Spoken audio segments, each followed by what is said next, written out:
The last she-wolf in line was always the one nobody wanted. Wren Ashford knew this the way she knew the taste of blood in her mouth after a beating, intimately, without having to think about it. She stood at the far end of the stone platform in a white gown that didn't belong to her, a veil over her face that smelled like the girl who'd worn it last year, and bruises along her ribs that throbbed every time she breathed. The mating auction was held once a year beneath the Blackwood Palace. Underground. Torchlit. The kind of place that looked almost beautiful if you didn't think too hard about what was actually happening. Rows of unmated she-wolves lined up like livestock while every alpha with money and status in the 5 kingdoms sat in the gallery and decided which one he wanted to take home. Wren had stopped thinking of it as anything other than what it was about 2 hours ago, when Victor, her alpha, the man who'd raised her with his fists, had shoved her into a back room, grabbed her jaw hard enough to leave fingerprints, and said, "If anyone asks, you're barren. Wolfless. Damaged goods. I want you gone, and I don't care where you end up." He'd told the auctioneers the same thing. She'd heard him through the door, laughing with them like it was a joke. Wolfless. Scarred. No rank. No lineage. No value. The lie about being barren was the cruelest part, but Victor had always known exactly where to cut. So here she stood. Last in line. The position reserved for the least desirable, the throwaways, the ones most likely to be stamped unclaimed and shipped off to the labor ward where rejected she-wolves spent the rest of their lives scrubbing floors and washing linens for packs that didn't want them either. Wren figured she could handle that. She'd been handling things her whole life. The auctioneer was a thick-necked beta named Corwin with a voice built for filling arenas. He worked the crowd like a showman, calling each she-wolf forward with a flourish, reading off her pedigree like a horse breeder at a county fair. Seraphina Cole. Nightfall Pack. Daughter of Beta Marcus Cole. Ranked 3rd in her age class for combat training. And bonded. Unmated. The crowd stirred. Seraphina walked to the front of the platform like she'd been rehearsing the moment her entire life, and she probably had. She was stunning.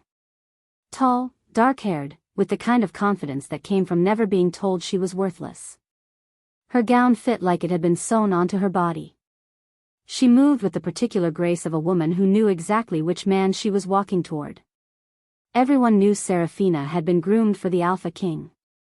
It was the worst-kept secret in the 5 kingdoms.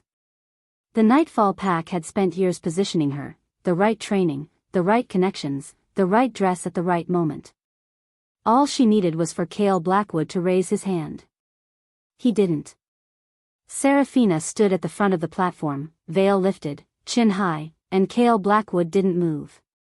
Didn't speak. Didn't even shift in his seat up on the royal balcony. He sat with one arm draped over the railing and an expression that suggested he'd rather be literally anywhere else. Another alpha bought Seraphina. A pack leader from the Northern Ridge, wealthy, powerful, perfectly acceptable. But the damage was done.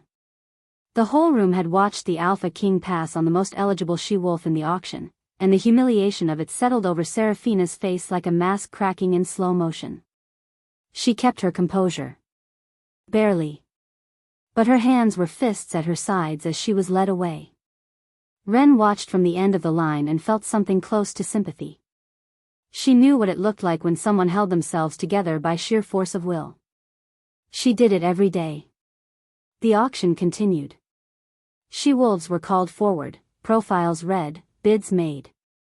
Some went quickly, the daughters of high-ranking betas and gammas with strong bloodlines and pretty faces. Others took longer, the bidding slower, the interest thinner.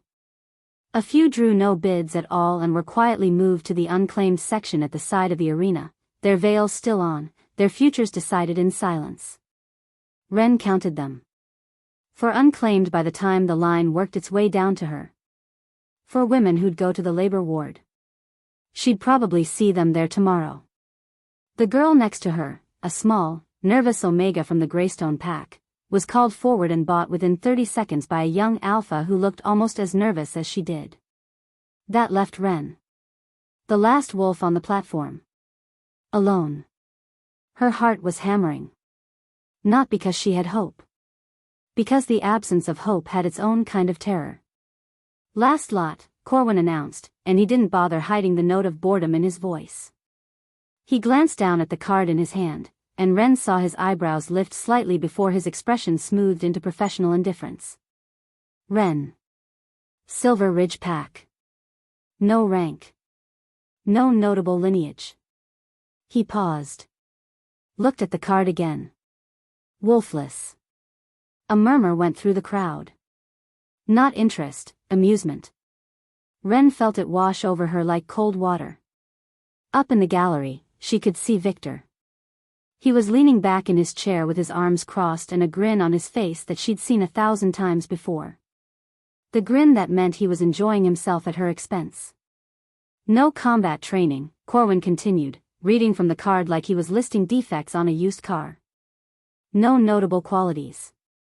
She-Wolf is classified as, he cleared his throat. Low priority. Laughter. Actual laughter from the gallery. Low and scattered, but enough. Enough to feel like gravel under her skin. Ren kept her eyes forward. She'd learned a long time ago that looking down made them enjoy it more. Corwin opened the bidding. "Do we have any interest?" Silence. The torches crackled. Someone in the gallery coughed. Ren stood on the platform in her borrowed gown with her hidden bruises and her veiled face and listened to the sound of an entire room deciding she was nothing. 3 seconds. 5. 10. Going once to the unclaimed ward, Corwin said, already moving to mark his card. Mine. One word.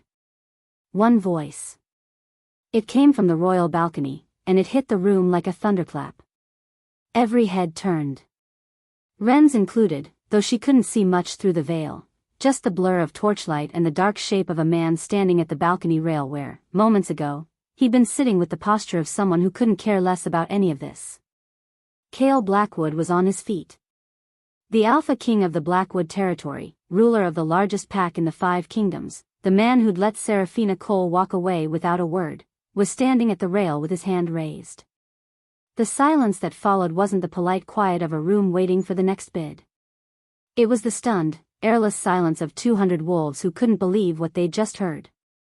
Beside Cale, his beta, a tall, broad-shouldered man named Draven Hale, was staring at him with an expression that fell somewhere between confusion and alarm. He said something Ren couldn't hear. Cale didn't look at him. Corwin recovered first, though his voice cracked on the words. Sold. To the Alpha King. The room erupted. Not in applause, in whispers. 100 conversations started at once, voices layered over each other in disbelief. Ren stood perfectly still on the platform, her hands trembling at her sides, and tried to make sense of what had just happened. She couldn't. None of it made sense. The most powerful alpha in the room had just bought the most worthless she-wolf in the auction, and she had no idea why. Up in the gallery, Victor's grin had vanished. 2 guards escorted her through the palace. Ren had never been inside the Blackwood stronghold before, and even through her fear, she couldn't help but notice the scale of it. Stone corridors wide enough for 3 wolves to walk side by side, arched ceilings, iron sconces that cast warm light across walls hung with the banners of allied packs. It was beautiful the way a cathedral was beautiful. Grand and cold and designed to make you feel small. She felt small. She felt like a mistake someone would correct any minute now. The guards brought her to a private study on the 2nd floor. Dark wood, a fireplace, bookshelves lining every wall. A desk piled with papers and maps. The kind of room that belonged to someone who actually worked, not just ruled. Cale was standing by the window when she entered. The guards closed the door behind her, and then it was just the 2 of them. He was bigger than she'd expected. Not just tall, broad, solid, built like someone who'd earned his muscle through years of training rather than luck. Dark hair, sharp jaw, eyes so deep brown they were almost black. He looked like a man who hadn't smiled in a long time and had made peace with that. He crossed the room and stopped in front of her. Take off the veil. His voice was low and even. Not cruel, not kind. Just direct in a way that left no room for negotiation. Ren's hands were shaking as she reached up and pulled the veil back. She watched his eyes move over her face. She knew what he was seeing, the scar that ran from below her left ear to her jaw, thin and white. The smaller one across the bridge of her nose. The fading bruise along her cheekbone that the veil had hidden. Something shifted in his expression. It was fast, there and gone, but she caught it. A flicker of something that wasn't pity. Something harder. More dangerous. He stepped back. When he spoke again, his voice was exactly as controlled as before, but she noticed his hand had closed into a fist at his side. "I didn't buy you for love," he said. "The council requires me to take a mate or they'll challenge my right to rule. You'll serve the role publicly. Show up when I need you to show up. Stand where I need you to stand. Nothing more." Ren nodded. She understood transactions. Her whole life had been one. "I'll have a healer sent to your room," he said. That surprised her. "My room?" "East Wing. Royal quarters." He turned back toward the window, already dismissing her. "The guards will show you. Royal quarters. Not the servant wing. Not the basement." She wanted to ask why, but she'd learned years ago that asking why was just another way of giving someone a reason to hurt you.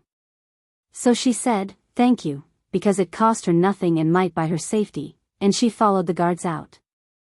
The hallway in the East Wing was quiet. Late night quiet, the kind where your footsteps echoed and the torchlight made shadows jump.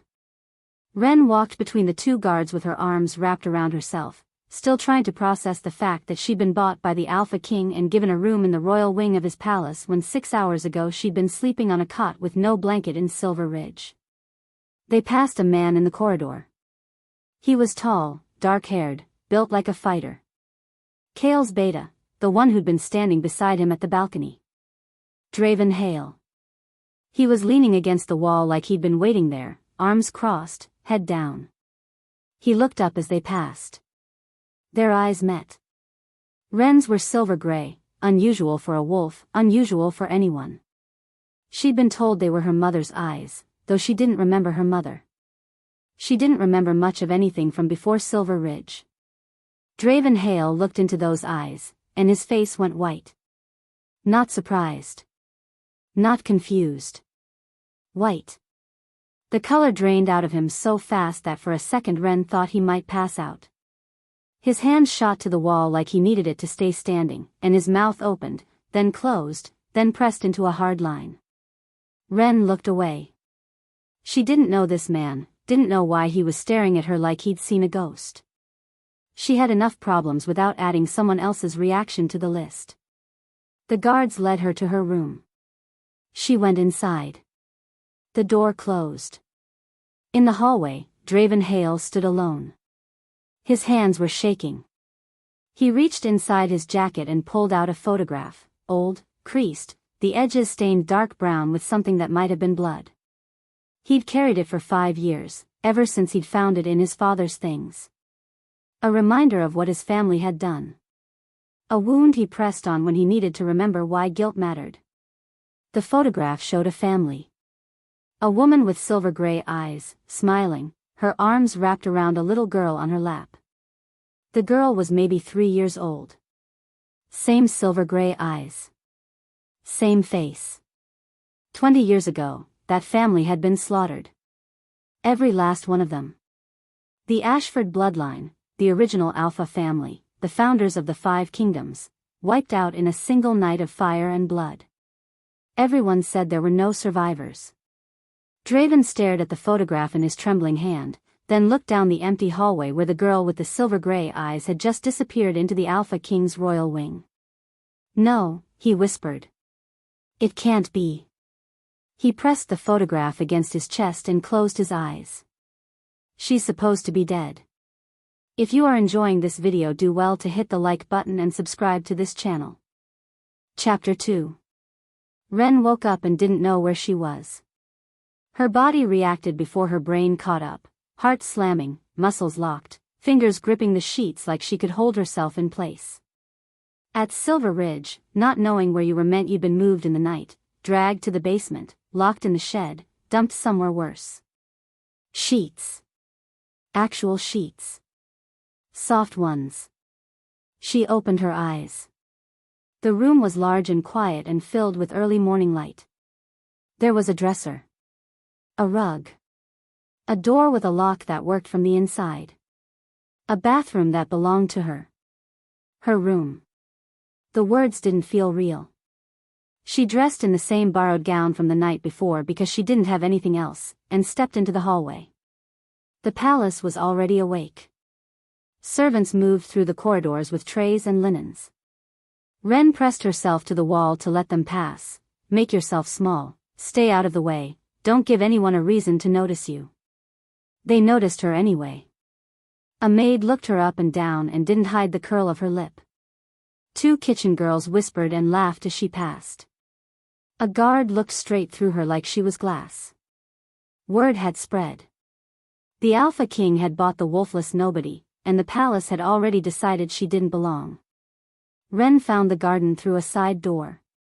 Stone paths, winter roses, a fountain that still ran despite the cold. She sat on a bench and breathed. Just breathed. 5 minutes without being watched or waiting for someone to hurt her. She got about 3. So you're the one. Ren was on her feet before she finished processing the words. You didn't sit with your back to a threat at Silver Ridge. Serafina Cole stood on the garden path, arms crossed, looking at Ren the way you'd look at something stuck to your shoe. Deep blue gown, dark hair swept back, posture rigid with the elegance of a woman who believed she was owed something. The wolfless stray the Alpha King dragged home. Serafina walked closer. I've been asking around about you. Nobody knows anything. No wolf, no rank, no family. Just a scarred girl from a nothing pack. Ren said nothing. Silence was a survival skill, and she was very good at it. Serafina stopped 2 feet away. I'll make this simple. You're a placeholder.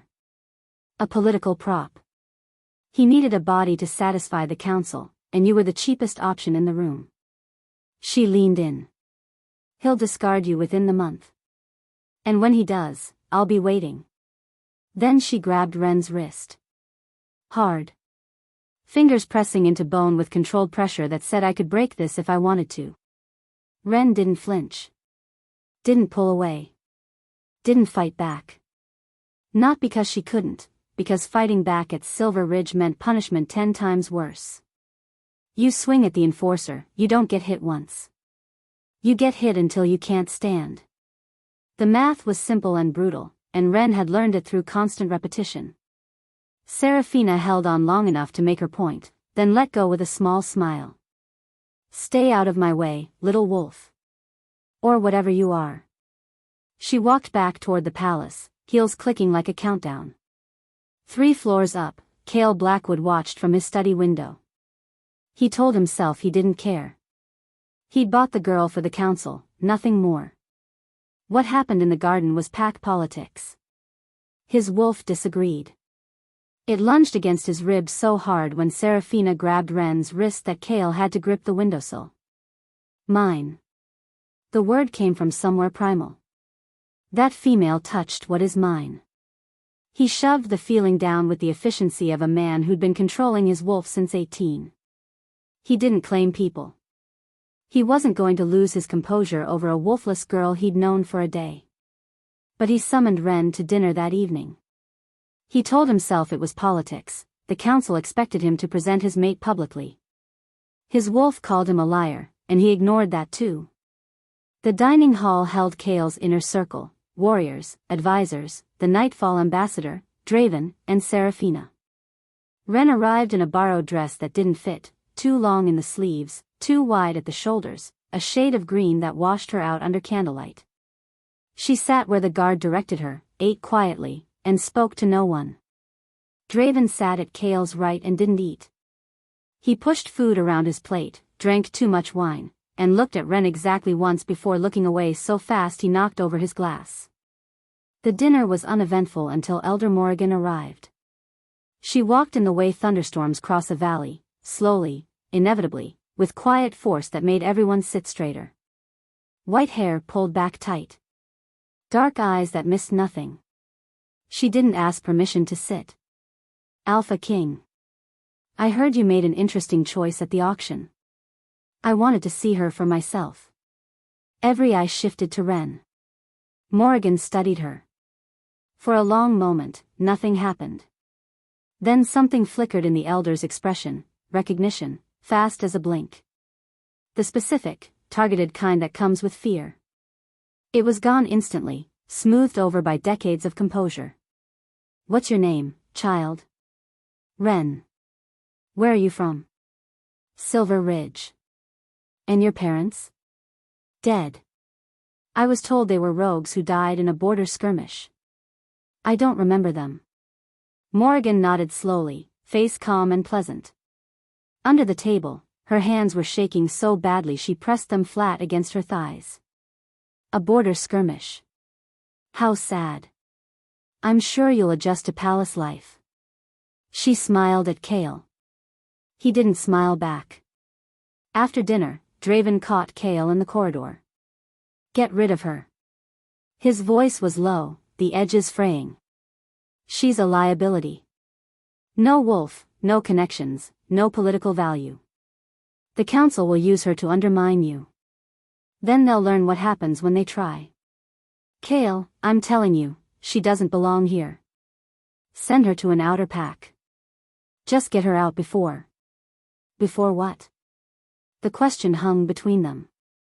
Draven's jaw tightened. He looked away. I made my choice, Kale said quietly. Don't ask me again. Draven went to the cemetery after midnight.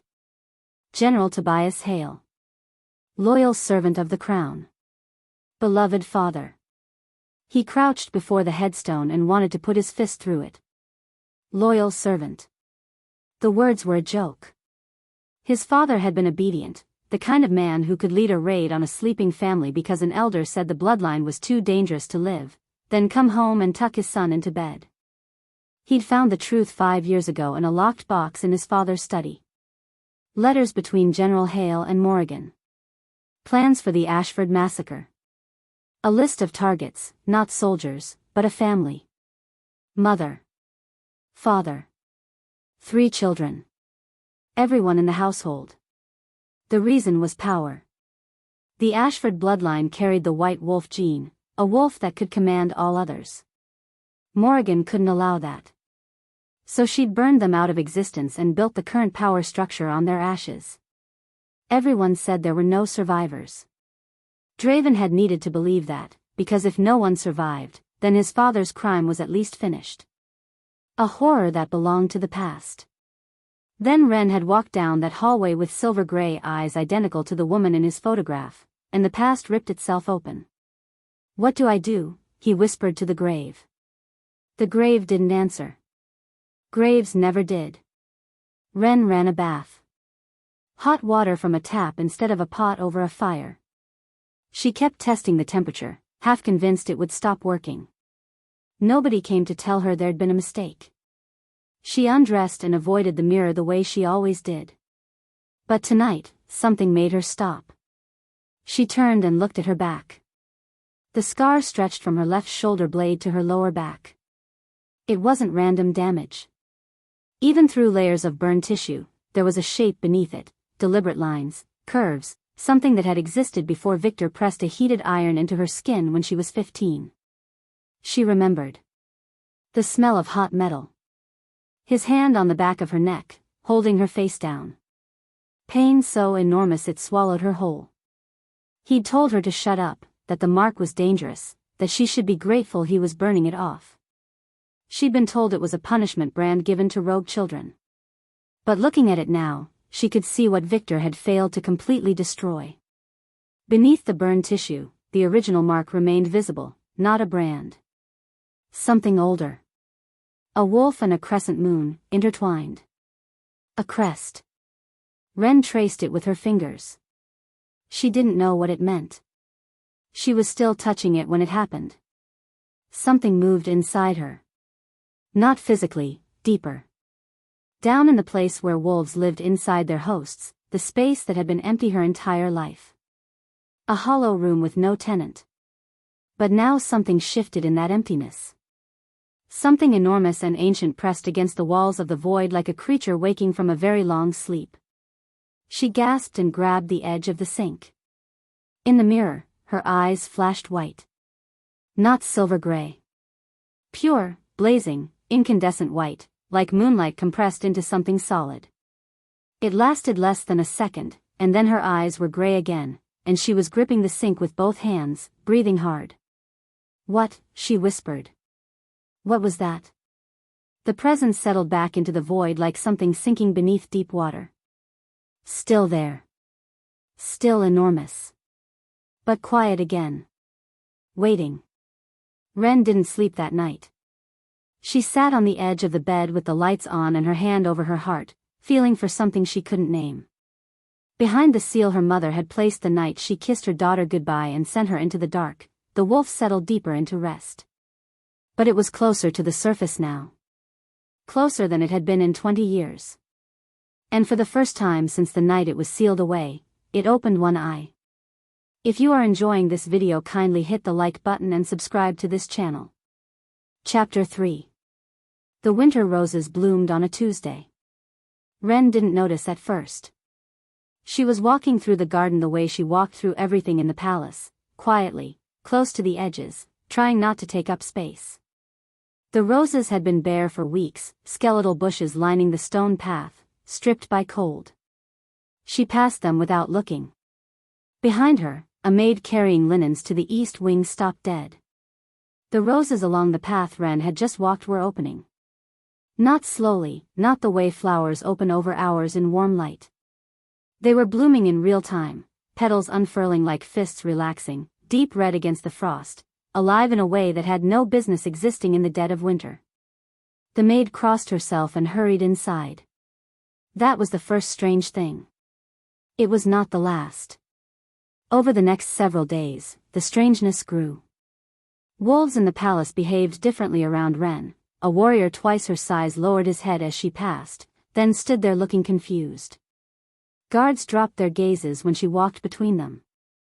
A servant's wolf pressed its belly to the floor and whined when Ren reached down to pick up a napkin. She was wolfless. She held no rank. But it kept happening.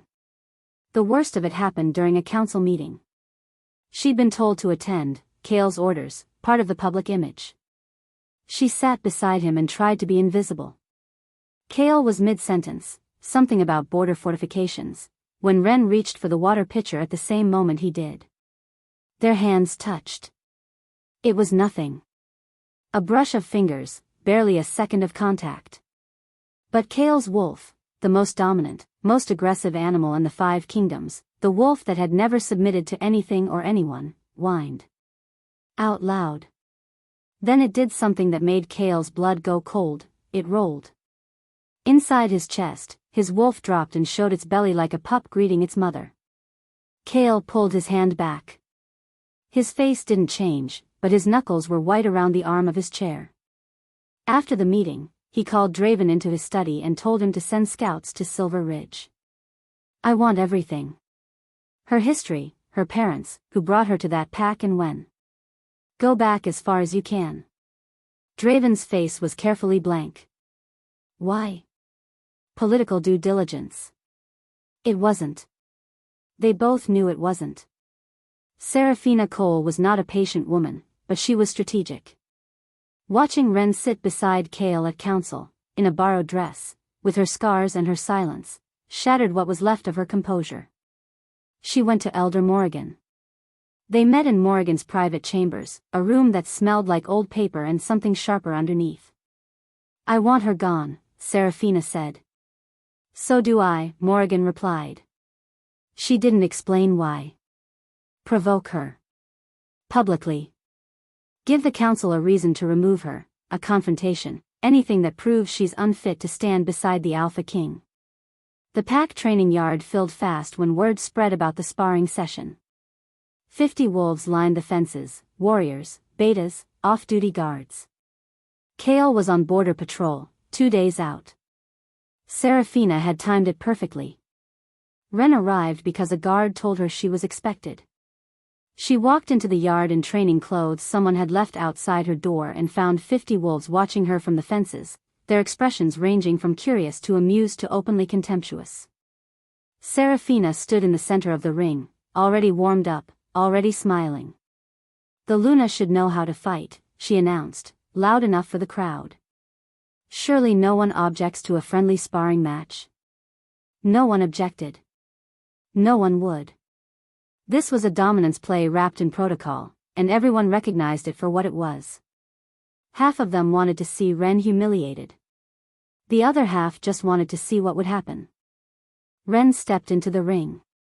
She didn't protest. She didn't look for an exit. She'd been in this situation before, not this exact situation, but the shape of it. The shape of being put somewhere she couldn't win so that someone else could enjoy watching her lose. She settled her weight the way she'd learned at Silver Ridge. Not trained fighting, survival posture. Chin down, shoulders forward, center of gravity low. The stance of someone who'd been hit enough times to know how to take it. Serafina didn't waste time. She closed the distance in 2 strides and hit Ren across the jaw hard enough to snap her head sideways. The crowd went quiet. That wasn't a sparring blow. That was a real hit, full force, delivered with the precision of someone who wanted to do damage. Ren staggered but didn't go down. She reset her stance and brought her hands up. Serafina hit her again. And again. A knee to the ribs, an elbow across the temple, then claws. She extended her claws mid-strike and slashed Ren across the forearm, opening a gash that spilled red onto the dirt. The crowd went silent. Dead silent. This wasn't sparring anymore. Every wolf in that yard knew it. Some of them shifted uncomfortably. A few looked away. But nobody stepped in. Nobody stopped it. Ren hit the ground. She landed on her hands and knees in the dirt, blood running down her arm, ribs screaming. Serafina stood over her, barely breathing hard, and looked out at the crowd with the satisfied expression of someone proving a point. This is what the Alpha King chose? Her voice carried across the yard. This is his Luna. Ren's blood dripped into the dirt.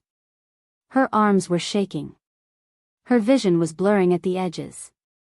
She was going to pass out or she was going to get hit again, and either way this was going to end the way these things always ended for her, on the ground, beaten, proving everyone right about what she was. Except something disagreed. It came from the empty place inside her, the void where a wolf should have been, the hollow room she'd lived with her entire life. But it wasn't empty anymore. Something was in there. Something enormous. And it was done sleeping. The seal cracked. Not gently. Not gradually. It cracked the way ice cracks on a frozen lake, sudden, sharp, the sound of something breaking that was never meant to break. Ren felt it in her chest like a physical blow, and then everything changed. Her eyes went white. The temperature in the training yard dropped 30 degrees in 2 seconds. Breath turned to fog. Frost crawled across the dirt like something alive. The sky, which had been overcast and ordinary, darkened as if a hand had passed over the sun. And every wolf in the yard, every single one, dropped to their knees. Not by choice. Their wolves forced them down, yanked them to the ground like puppets whose strings had been cut. Warriors who'd fought in border wars and never submitted to anyone hit the dirt with their heads bowed, their wolves howling inside them, responding to something so old and so deep it bypassed thought entirely. Serafina collapsed. Her legs buckled and she went down hard, her wolf screaming submission inside her chest, her hands clawing at the frozen ground. She couldn't stand. She couldn't even lift her head. Her wolf wouldn't let her. Ren stood. She rose from the dirt like something being born. White light pulsed from her skin, not bright enough to blind, but bright enough to see, bright enough to feel. Her eyes were solid white, no iris, no pupil, just light. The air around her hummed with a frequency that every wolf in the yard felt in their teeth, in their bones, in the oldest parts of their brains that remembered what it meant to kneel before the original bloodline. For 3 seconds, she was something else entirely. Ancient. Terrifying. Radiant. Then the seal slammed shut. The light vanished. The temperature normalized. The sky brightened.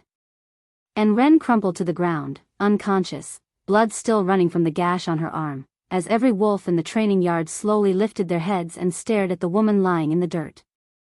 Nobody spoke. Nobody moved. They'd all felt it. Every one of them. And none of them could explain it, but all of them knew that whatever had just happened, the world was different on the other side of it. Draven had been at the fence. He'd watched everything, the fight, the cruelty, the moment 50 wolves hit the ground. He'd felt it too. His wolf forced him down so hard his knees cracked against frozen ground. He knew what it meant.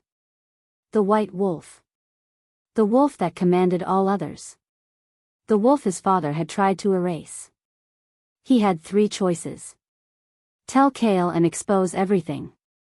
Tell Morrigan and watch her eliminate Ren. Or a third option. That night, he slipped into Ren's room. She was unconscious on the bed, the palace healer having treated her wounds and left. Draven stood over her for a long moment, looking at the face that matched the photograph he'd carried for 5 years. He left a note on her pillow, and signed.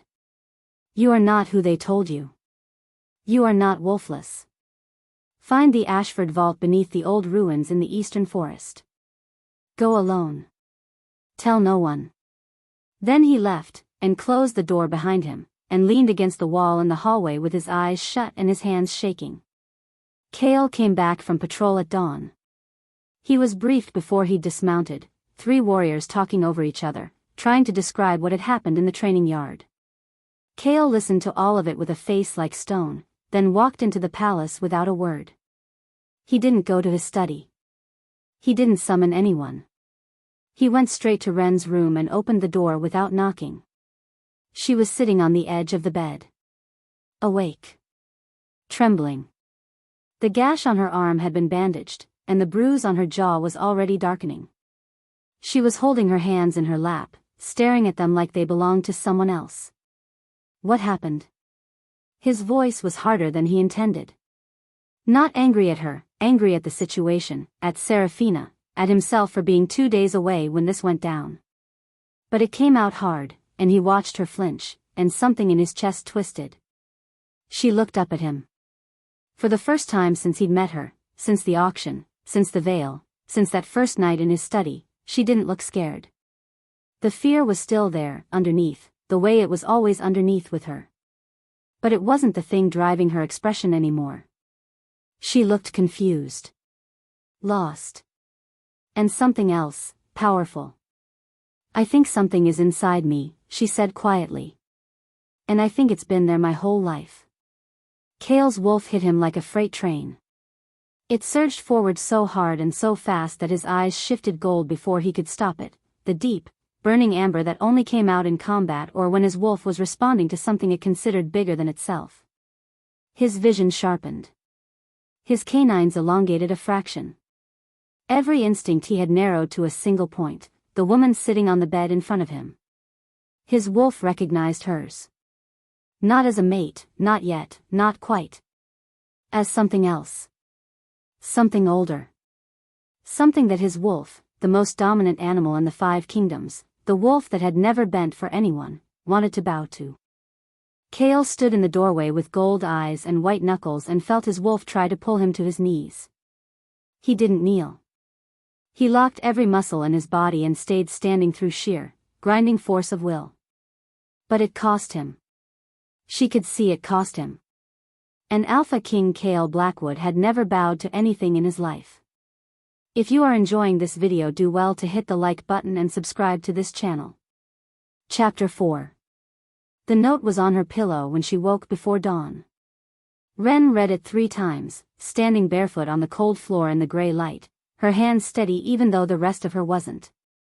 Unsigned. No name, no explanation. Just 6 lines in disguised handwriting that rearranged everything she thought she knew about herself. You are not who they told you. You are not Wolfless. Find the Ashford vault beneath the old ruins in the eastern forest. Go alone. Tell no one. She should have ignored it. She should have brought it to Kale, or to the guards, or to anyone with authority and judgment and the ability to tell her whether this was a trap or a lifeline. That would have been the smart thing. Wren had never had the luxury of doing the smart thing. She'd survived on instinct, and her instinct said go.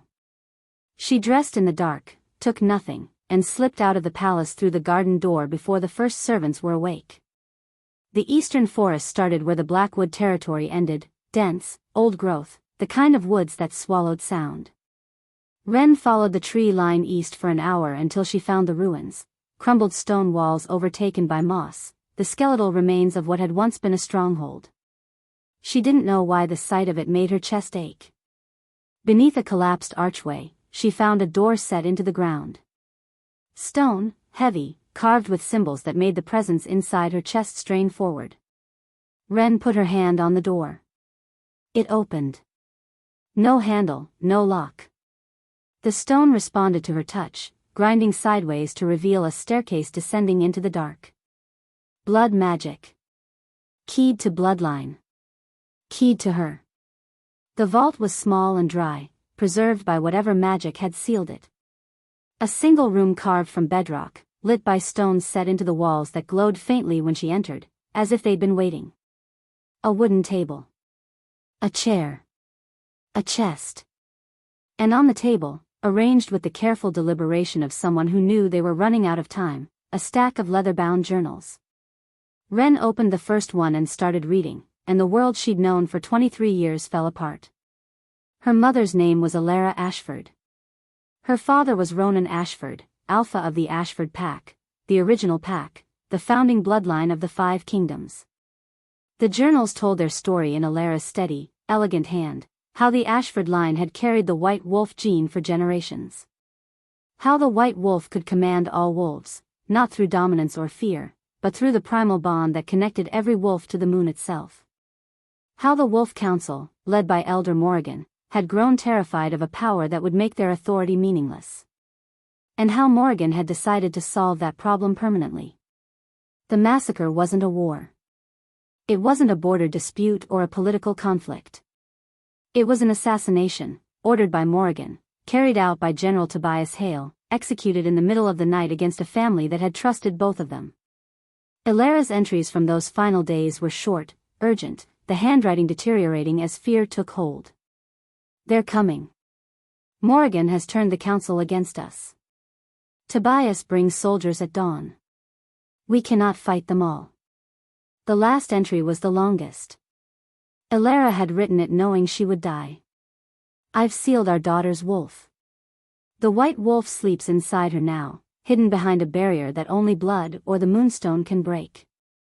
I'm sending her away with the carvers. They'll take her south, far from the kingdoms, somewhere Morrigan will never look.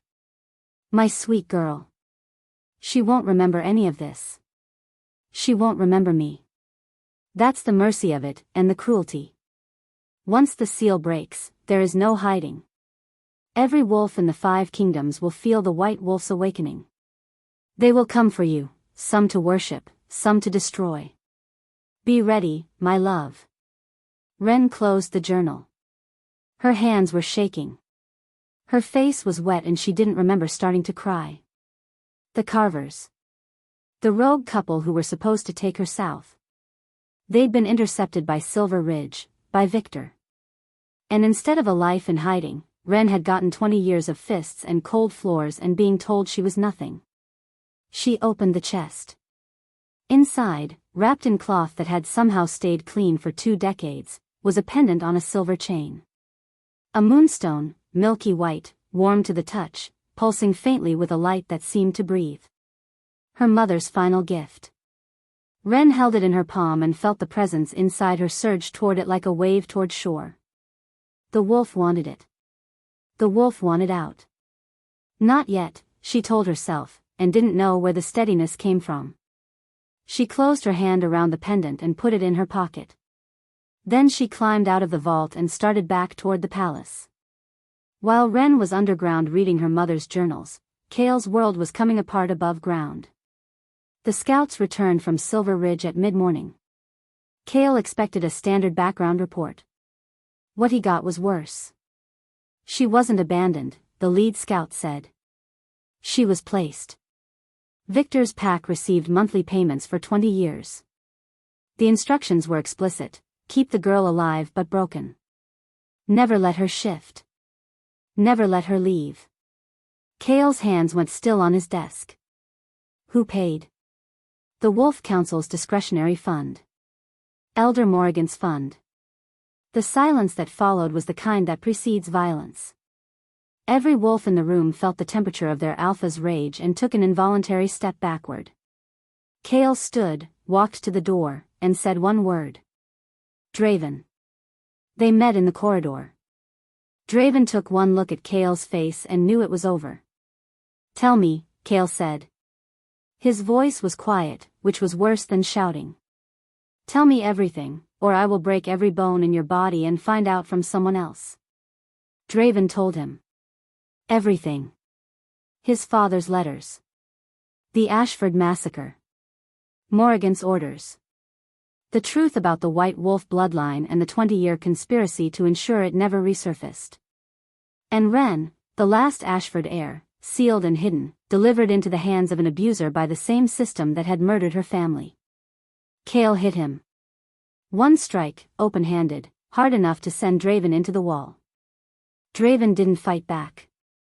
He slid to the floor and stayed there, bleeding from his mouth, because he deserved it and they both knew it. 5 years, Kale said, standing over him. You've known for 5 years and you said nothing. I thought they were all dead. I thought it was over. You thought wrong. Kale reached down and hauled Draven to his feet by his collar. Where is she? I don't. You left her a note. I know you did. Where did you send her? Draven's eyes widened. Before he could answer, a horn sounded from the palace walls. Then another. The lockdown signal. Draven's face went gray. Morrigan knows. She's known since the dinner. She's already sent word to have Wren eliminated. We have hours, not days. Kale dropped him and ran. Wren heard them before she saw them. She was a mile from the palace, moving through the forest at a steady pace, the moonstone pendant warm against her thigh through her pocket. The sounds came from ahead, footsteps, fast, coordinated, the movement pattern of wolves who'd trained together. Not a patrol. A hunting party. 3 of them stepped out of the trees. Council assassins. She recognized the black uniforms from the palace, elite wolf killers, trained specifically for high-value targets. They carried silver-edged blades and moved with the fluid precision of predators who'd done this many times before. The lead assassin didn't announce himself. Didn't give her a chance to speak. He just attacked. Wren had no wolf. No training. No weapons. What she had was 20 years of surviving Victor's pack, and that education had taught her things no combat instructor ever could: how to read a body's intention before it moved, how to make herself a smaller target, how to fight dirty when clean fighting meant dying. The first assassin came fast. She dropped low, let his blade pass over her head, and drove her elbow into his throat as he overextended. He stumbled. She grabbed his wrist, twisted, and took the knife. It wasn't technique, it was desperation wearing the clothes of instinct. She put the blade through his ribs before he could recover. He dropped. The second assassin adjusted. He came at her from the side, slower, more cautious. She slashed at him with the stolen blade and caught his forearm. He snarled and swung wide. She ducked, but the third assassin was already behind her. He hit her across the back of the head and she went down. The forest floor rushed up. Her vision fractured. Then he was on top of her, knee on her spine, blade against her throat, and she could feel the cold edge of silver pressing into skin. Morrigan sends her regards, he said. Wren closed her eyes. The black wolf came out of the trees like a nightmare given form. Massive, The largest wolf anyone in the 5 kingdoms had ever seen, 300 pounds of muscle and fury moving at a speed that shouldn't have been possible for something that size. Kale hit the assassin on top of Ren so hard the man's body left the ground. What followed wasn't a fight. It was an execution. Jaws closed, bones snapped, and the forest went quiet. The wounded assassin tried to run. He made it 4 steps. Then Kale shifted back. Naked, blood-streaked, breathing hard, standing in a forest clearing over 3 dead men with the particular stillness of someone whose rage had passed through violence and come out the other side as something cold and permanent. He pulled Ren to her feet. She was shaking, bleeding from a cut on her scalp, the stolen knife still in her hand. Their eyes met. The truth was between them. Unspoken but understood. "The council wants you dead because of what you are," Kale said. Ren held his gaze. "And what am I?" "The only wolf alive that every alpha in the world would kneel for." They made it back to the palace as the horizon filled with soldiers. 200 wolves in council black, assembled at the gates in formation. Elite units, career soldiers, the kind of force you sent when you wanted to end something permanently. At their center, Elder Morrigan stood in a gray cloak with her hands folded, looking at the Blackwood Palace the way a surgeon looks at a tumor. Alpha King Kale Blackwood. Her voice carried across the distance with unnatural clarity. "The council has declared the woman called Ren a rogue threat to the stability of the 5 kingdoms. Surrender her for immediate execution, or be declared a traitor to the crown." Kale's pack gathered behind him. 60 wolves. Warriors, guards, every able body in the territory. Outnumbered 3 to 1, and every single one of them standing anyway. Kale didn't look at Morrigan. He turned to Ren. She was standing beside him at the gates, still bleeding, still shaking, the moonstone pendant now in her hand. She'd taken it from her pocket somewhere between the forest and here, and she was holding it the way you hold a grenade, carefully, aware of what it would do once you let go. He didn't beg. He didn't command. He simply said, "Whatever you decide, I stand with you." Ren looked at the pendant. Milky white, warm, pulsing with a light that matched her heartbeat. Her mother's last gift. Her mother's last words. "Be ready, my love." She put it on. If you are enjoying this video, kindly do well to hit the like button and subscribe to this channel. Chapter 5. The moonstone touched her skin, and the world broke open. The seal didn't crack this time. It shattered, completely, irrevocably, like a dam giving way under pressure it was never built to hold forever. 20 years of containment released in a single heartbeat, and the energy that exploded outward from Ren's body wasn't sound or light or force. It was all 3. It was something older than all 3. The shockwave hit Kale's pack first. 60 wolves dropped to their knees, not in pain, but in recognition. Their wolves responded to something encoded so deep in their DNA that nothing could override it. Heads bowed. Hands hit the ground. Then it hit Morrigan's army.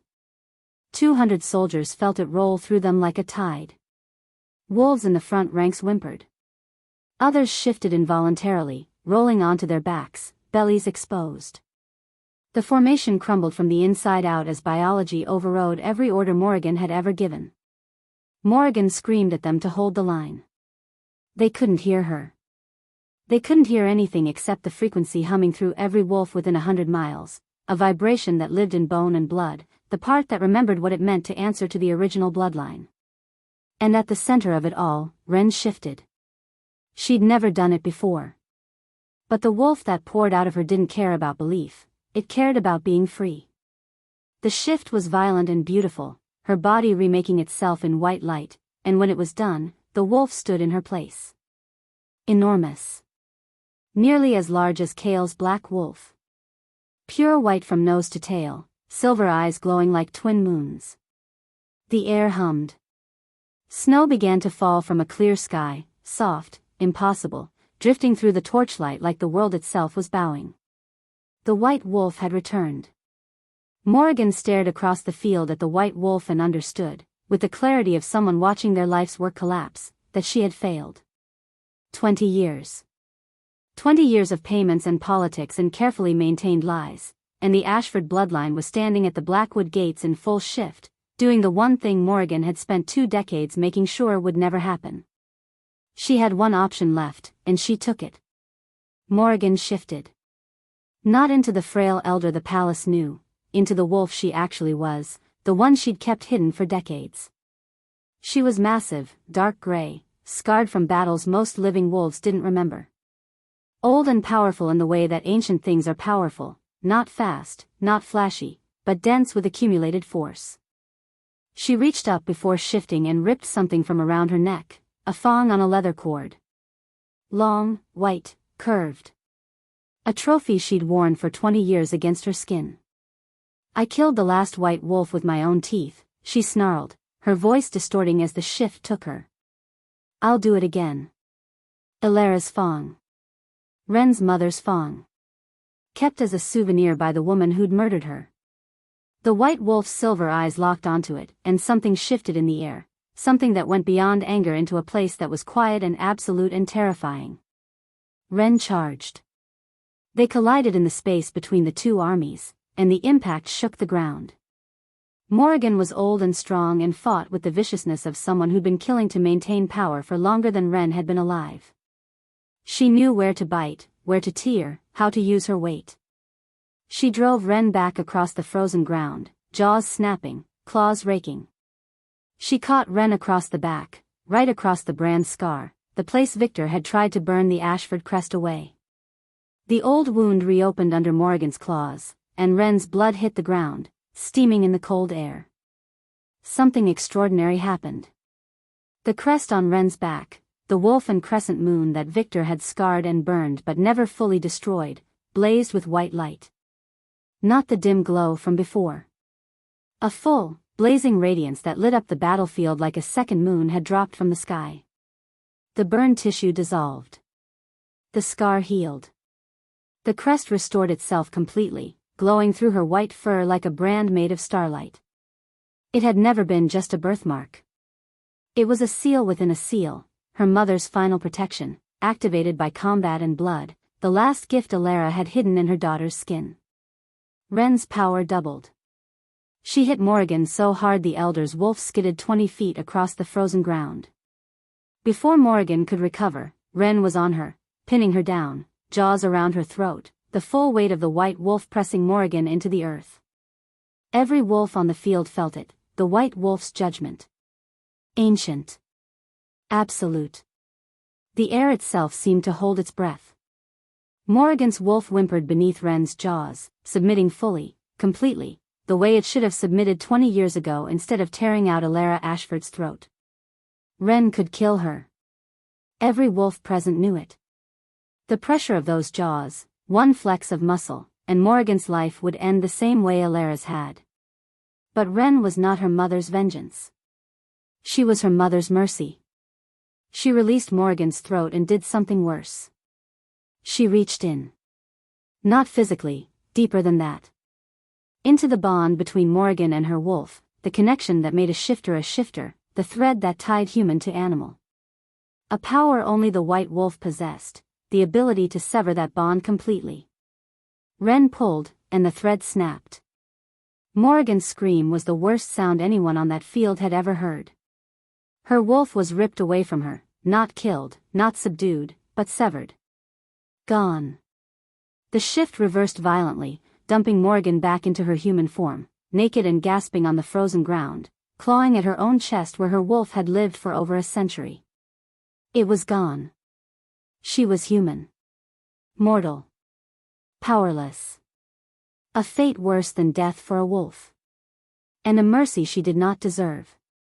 Ren shifted back. She stood over Morrigan, bloodied, torn, the Ashford crest still glowing faintly on her back, and when she spoke, her voice carried across the field with a resonance that every wolf present felt in their bones. The Ashford line is not extinct. The Council's lies end tonight. And any wolf who raises a hand against my kind again will answer to me. 200 Council soldiers knelt. Every single one. The aftermath moved fast, the way it does when the ground shifts and everyone scrambles to find their footing on the new terrain. Morrigan was taken to the dungeons, stripped of rank, wolf, and every privilege she'd built on murder and conspiracy. Draven turned himself in before anyone came for him. He stood in the great hall in front of Cale's entire pack and confessed his father's role in the Ashford massacre, his own 5 years of silence, and the note he'd left for Ren. He didn't ask for forgiveness. He asked for judgment. Cale studied him for a long moment. Then he said, "You'll spend the next year locating every family affected by the massacre. Every survivor, every orphan, every pack that lost someone. You'll find them, and you'll make restitution. Personally." It wasn't forgiveness. It was a chance. Draven took it. Serafina was banished from Blackwood territory before sunset. She left with nothing, no allies, no status, no political leverage. The Nightfall ambassador didn't even watch her go. Victor arrived in chains the following morning, dragged from Silver Ridge by Cale's warriors. They brought him to the Great Hall, and Ren was there waiting. He looked at her the way he'd always looked at her, with contempt, with superiority, with the absolute certainty that she was beneath him. Even in chains, even knowing what she'd done, he couldn't reconcile the woman standing in front of him with the girl he'd beaten for 20 years. He sneered. Ren looked at him. She didn't speak. She didn't need to. Every word she could have said, every accusation, every curse, every scream she'd swallowed over 2 decades, was unnecessary. He was nothing. He had always been nothing. The only power he'd ever had was the power she'd given him by believing his version of who she was. She turned her back to him. The branded back. The back he'd scarred with a heated iron, the back that now carried the fully restored Ashford crest, glowing faintly through her shirt. And she walked away. Victor's face collapsed. Not because she'd hurt him, because she'd dismissed him. Because the girl who'd flinched at his voice for 20 years had turned her scarred back to him like he wasn't worth the effort of facing, and the silence of it was louder than anything he'd ever done to her. Guards took him away. Ren didn't watch. That night, Cale found her on the palace balcony. She was still in her torn clothes, still bloodstained, the moonstone pendant glowing softly at her throat. She was looking out at the kingdom, the forest, the mountains, the distant lights of pack settlements scattered across the territory, and she looked like someone seeing a landscape for the first time after spending her whole life in a room without windows. He stood beside her. For the first time since she'd known him, he wasn't wearing the mask. No alpha king posture, no calculated distance, no control. Just a man standing next to a woman who had, in the span of a single day, dismantled everything he thought he understood about power. "I bought you at that auction because something in me recognized something in you," he said quietly. "I didn't know what it was then." She looked at him. "And now? Now I know I didn't choose you. My wolf did. My blood did. Every part of me that is ancient and true knew what my mind couldn't see." The wind moved through the balcony, carrying the scent of snow and pine and something else, something that smelled like possibility, like the space between what was and what could be. "I'm not going to be a quiet Luna, Cale," Ren said. "I'm not going to stand behind you and smile." He almost smiled. It was the first real one she'd seen from him, not a political expression, not a mask, but an actual, human response to something that genuinely amused him. It changed his entire face. "I don't need you behind me.